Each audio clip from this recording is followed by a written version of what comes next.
আধ্যাত্মিকতা চর্চায় গিয়ে একটা প্রচণ্ড শৃঙ্খলাবদ্ধ নিয়মের প্রয়োজন, যে এই সময় এটা করতেই হবে, এই রকম কাজ করতেই হবে। আমি রাজযোগ বা তন্ত্রযোগের কথা বলছি না, কারণ আমার গুরুদেব ভগবান আমাকে এই বিষয়ে এখনো অবধি শেখাননি।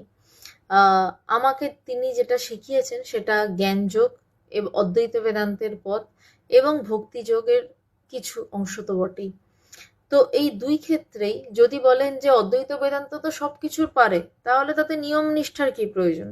তাহলে একটা কথা বলতে হয়, এবিসিডি যখন প্রথম শেখেন তখন অল্প অল্প করে ইংলিশ বই পড়তে হয়, নইলে একটা সময় পরে আমরা ইংলিশ বই একদম সুন্দরভাবে পড়তে পারি না, বা ইংলিশ কথা একদম ঝরঝরিয়ে বলতে পারি না। সমান বিষয় বাংলার ক্ষেত্রেও, যে কোনো ভাষার ক্ষেত্রে।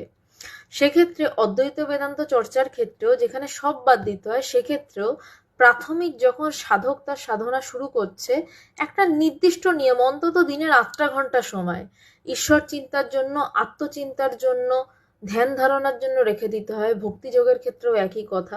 কিন্তু একটা সময় পর গিয়ে যখন সেটা তার মজ্জাগত হয়ে যায়, রক্তে মিশে যায়, তখন তার নিজে থেকেই ঈশ্বর চিন্তা চলতে থাকে, নিজে থেকেই আত্মচিন্তন চলতে থাকে।